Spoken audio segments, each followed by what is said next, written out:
how easy or how challenging?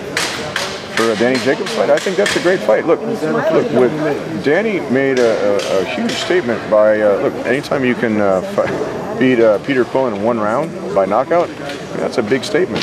We were at the WBA convention in Panama.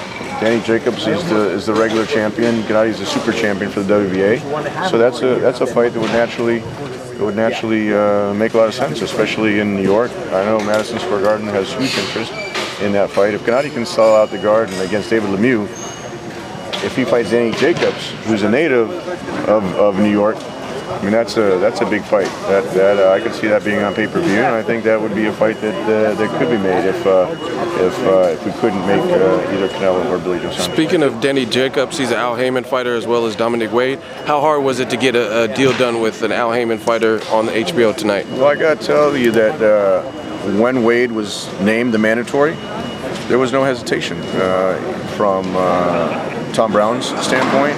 You know, we literally took about a week to work out the deal. And I know Al had signed off on that, and HBO recognizes, look, you know, it's a mandatory obligation, you know. And so I have a good relationship with Al.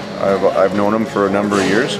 So there's, you know, my job as a promoter for Gennady is to get the best fights in the ring. This was a mandatory fight, so we had to do it. So it doesn't matter which promoter. I probably worked with 9 different promoters in his since he's fought here on the States, and it's just a matter of. Doesn't matter who the promoter is, doesn't matter who the manager is. If we can make the fight with Danny Jacobs, that's a great fight.